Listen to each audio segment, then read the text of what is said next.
Hello, and welcome to the North Coast Journal Preview. This is a show where we talk about the current edition of the North Coast Journal. My name is Matt, and I will be your Dave today. And I'm joined today by North Coast Journal news editor Thad Greenson and arts and features editor Jennifer Fumiko Cahill. Welcome, guys. Hello. At this point in the show, Dave would say something about the weather. Wait. Since he's not here to defend himself, I have to tell you something funny. Okay. I saw him in the supermarket and I said hi, and he 100% did not recognize me. There was no flicker of recognition. It was just like, hi. He was super polite and super nice, but I was like any other fan. Right. He was probably thinking about the arugula. So it wasn't just an initial lack of recognition. It was like no, he just said hi and kept it moving. Well, that's smart, you know. I would too if I saw me. That's always a good move if you see me. Right. Well, on that note, let's crack on and talk about what's on the cover of the North Coast Journal this week. Thad?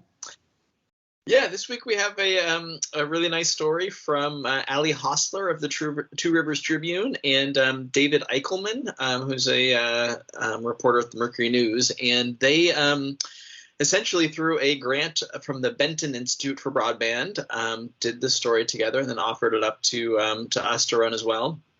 It's also running in the Two Rivers Tribune and I think a couple other outlets. But it is looking at the digital divide in Hoopa and efforts to remove the divide or bridge the divide. There you go. Yeah, and so I think it's pretty well-known fact that they have very unreliable service. It's kind of they're situated in a valley, kind of out in the hinterlands, beyond the reach of the mains, if you will. And I think what I gleaned from the story was only about 15% of the community actually has reliable internet. Yeah, and even then, I think reliable is a little bit suspect. But most of the valley is served through Acorn Wireless through the tribe, which was set up. But there's really no fiber optic infrastructure, and so it is all kind of dependent on line of sight to one of the transmitters. Which leaves, as you said, large swaths of the valley without reliable service or without any service at all. And so the Ali and Dave do a really good job of Ali and Adam do a really good job of walking readers through kind of the different ways that impacts tribal members and residents' lives. Everything from just the ability to access governmental information and watch meetings, especially during the pandemic, to spreading word about emergencies going on with the river. It starts with kind of a lead about the massive mudslide that turned the Trinity River into, essentially mud or chocolate milk after the McKinney fire. And efforts to kind of spread word about what that meant and what residents should do, all the way down to there's a elderly man with a pacemaker and kind of the challenges that the lack of broadband infrastructure there creates for him. And whereas they could monitor the pacemaker remotely, his doctor could. He instead has to go to Reading twice a month and kind of make that trip in frail health. So they do a really good job of kind of illustrating all of the ways that this impacts life in the valley, and then kind of close with the news that the tribe has gotten a $60 million grant to beef up fiber optic infrastructure out there, and just so kind of a new level of connectivity is on the horizon. Right, it's a $65 million grant, I believe, and they aim to put 1,000 people online. Mm-hmm. And if my math works out, is that like $65,000 per household? Is that what that comes to? Yes, carry one, add the two, move the decimal point, something like that. Yes, that is. It's great that they are moving in that direction, and getting connected. So I suggest people take a look at the story. There's a lot of great detail and information in there. Be sure and check it out. So let's move on to your story this week, and I think the topic on this one is offshore wind. Yeah, the basic premise of the story is kind of looking at the BOEM, the Bureau of Ocean Energy Management, the federal agency that oversees kind of leasing offshore wind facilities. As I think most people probably know, auctioned off these two areas off of Humboldt Bay, auctioned off leases for them last week. They're bought by these two multinational companies out of Europe. And so the question of the story is kind of like, well, what now? What's this process look like? And what's the path forward? And it's the short answer is I think it's a lot more complicated and a lot longer than most people think. I think news of the sales last week was kind of greeted as like, either if you are pro wind farm, off the coast, greeted as, well, let's get these things in the water, let's build ASAP. Or if you are, if you're unnerved by them and their potential environmental impacts, I think the news at least was, well, it's a done deal and this thing's happening. And neither of those things are true. Yeah, I was struck by the fact that 70% of the $331 million goes directly to the federal government. I guess that makes sense, a certain amount of sense. But then the remaining 30% also is kind of spread around. And how does that going to get divided up? It's interesting that you say it makes sense. That was a question I had when these lease bids, auctions, first kind of came on my radar is, well, what happens to the money? And it does seem kind of strange that the federal government would just be auctioning off leases to, extraction leases, basically. But I guess that's the way the Interior does business. So yeah, as you said, 70% just goes to the Treasury so these leases combined to sell in Humboldt County for, I think, $331 million. And so 70% of that will go directly into the Treasury for Congress to do what it pleases with. And the other 30% potentially, may end up going to the Treasury also. But the companies that won these leases have the option of doing these bid credits where they can spend up to 30% of the funds on projects or community benefit agreements that essentially kind of help the project forward, or at least help the company's relationship with local entities. And so 20% of that can be spent on workforce development or supply chain infrastructure improvements. So potentially things, some of that money could be invested in the Port of Humboldt to facilitate shipping of rotor parts and stuff like that, or it could be training local workforces to build and operate these massive wind generating rotors. Then there's 5% that is set aside for essentially working with the maritime industry to mitigate any impacts. And so that could be through infrastructure improvements or even payments directly to, the commercial fishing fleet.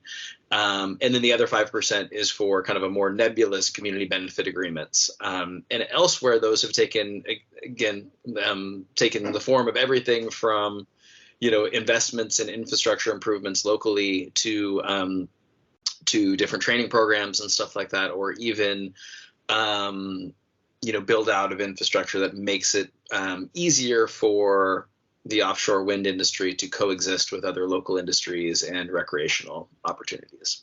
And now we've seen, with past proposed wind projects that these things don't come without a certain amount of opposition. And I'm just wondering who's lining up on the other side of this project. I think so far what we've seen as far as environmental groups and local governmental entities is that there is kind of a cautious optimism, and that there's a lot of people saying we need to make sure this is done right, but it also needs to happen. And it's just kind of recognizing the really imminent now threat of the climate crisis, and that it needs to be an all hands on deck effort. And so recognizing that there will be impacts and there will be sacrifices locally through doing this. There will be benefits too, economically, but as far as the aesthetic view of Humboldt Bay, which will now have these giant turbines being constructed here. They reach 900 feet tall. I don't think a lot of people kind of realize the scope of that. The reason that they can't put this facility in San Francisco Bay is because these things are too big to ship out under the Golden Gate Bridge. So we're talking about massive structures, and there likely will be environmental impacts. But what the environmental groups are saying is this needs to happen, and it needs to happen right. And so they're really kind of looking to work with the companies to find the best site plans and stuff like that to really lessen these impacts. The one group so far that has, or one entity so far that has come out kind of with the strongest voice of caution and opposition is the Yurok tribe. And the Yurok tribe tribal vice chair, Frankie Myers, held a press conference the day after the lease auction and really registered his disappointment and frustration that the two winning bidders were not entities that had come and consulted with the tribe, whereas some of the other 43 companies that participated in the auction had. BOEM had encouraged anybody bidding in the process to come consult with local partners, including local tribes before the bidding process, and these two companies hadn't. I thought pretty eloquently and forcefully, Vice Chair Myers just kind of said very plainly that when industry has come to the North Coast, has come to Yurok ancestral territory, that has not worked out well for Yurok people. And they kind of know this playbook, and they are not opposed to the project at this point. They just want more information about it, and they want to be a true partner in seeing it through. And he said, that the ocean, our coast, is now the only remaining piece of Yurok ancestral territory that looks as it does when his ancestors were here, and that there's a tremendous cultural value to the Yurok people of knowing that they can go to some of their high prayer spots, some of their higher elevation spots of their territory, and look out over the stretch of ocean, and it looks as it did to their elders, and that they're going to lose that. There's just no question about that. And so for a tribal people that feel like they have already given a lot to build up what California is now, and that's a prospect that is daunting to them. And I think he very much indicated that the tribe is not at this point standing in opposition. It is just registering deep concern with where this process might go. So none of this is going to happen tomorrow. There is a long road ahead. The bid itself has to be approved. There are certain monies and assurances that need to be put in place. And then, of course, there's the Coastal Commission and any number of regulatory agencies and hoops to jump through. What's the timeline for this thing, realistically, maybe?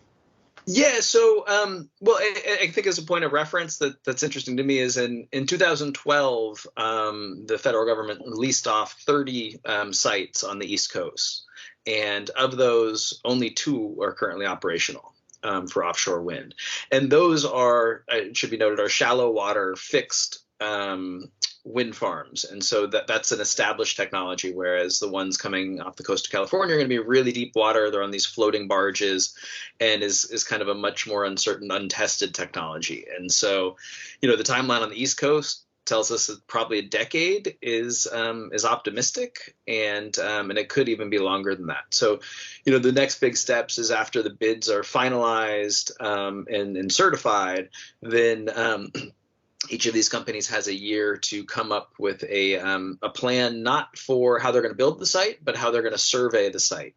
So basically how they're going to conduct the first layer of environmental review to come up with their plan for where they're going to fix, exactly where they're going to locate these structures and the transmission lines and things like that. And then that would undergo review from both BOEM and the California Coastal Commission. And once, that could lead to additional delays if they see things they don't like, and send the companies back to the drawing board to kind of revisit those site assessment plans. But once those are approved, then the companies get to do that surveying, which takes a fair amount of time, and then come up with site plans of exactly what these farms are going to look like and exactly where they're going to be. And then from there, the BOEM will start the environmental review process, which for, a project of this magnitude that again, is not really an established technology in science. It's going to take a lot of study. And the California Coastal Commission, at least when the project came before them, in principle before them, seemed very clear in that they realize this is an untested technology, and therefore the impacts of it are very uncertain, and they're going to require a pretty rigorous review. So, and then once they have plans that are actually, meet the muster or scientific review and plans that meet the muster of the California Coastal Commission and BOEM, then they need to get this thing permitted through various agencies, including the Army Corps of Engineers. And then once all that's complete, they can start building it. I think that everybody, at once recognizes that it's important to be thorough and careful and really, proceed methodically.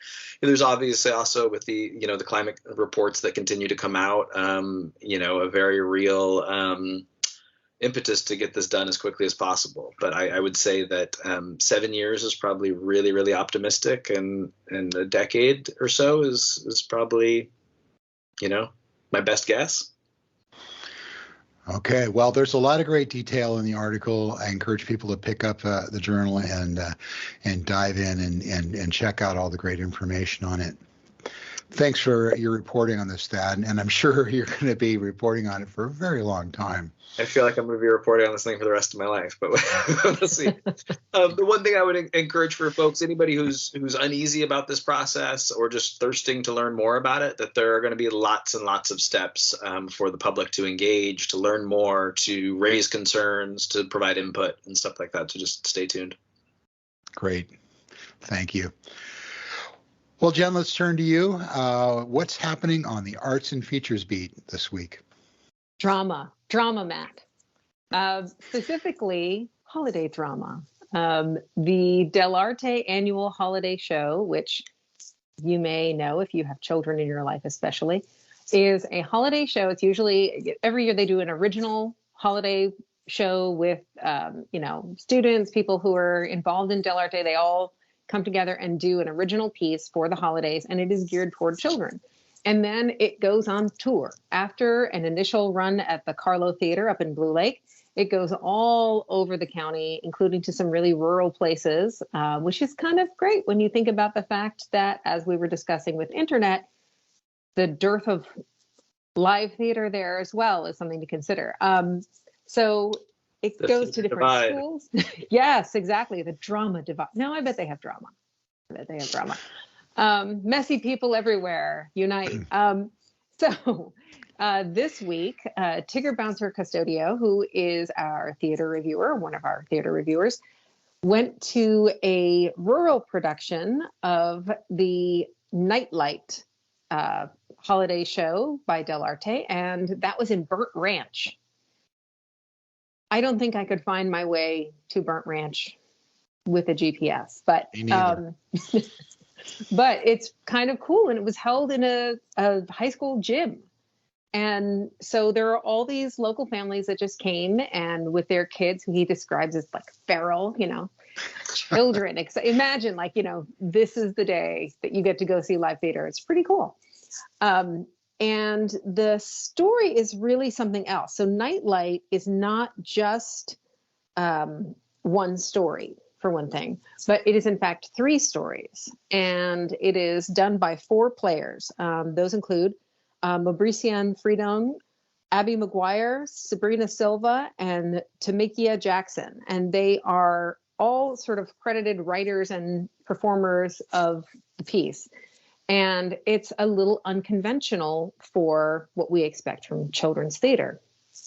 Had a conversation with Tigger on the phone about it, and he was describing to me that when he first saw it, he was sort of like, this is not children's theater, or at least it was not children's theater as he'd typically seen it. And he talks about in the article that it wasn't what he's come to expect of Dell'Arte. He says that he's used to people, Dell'Arteans eviscerating themselves for the audience. and lots of direct engagement with the audience, particularly for children's theater, right?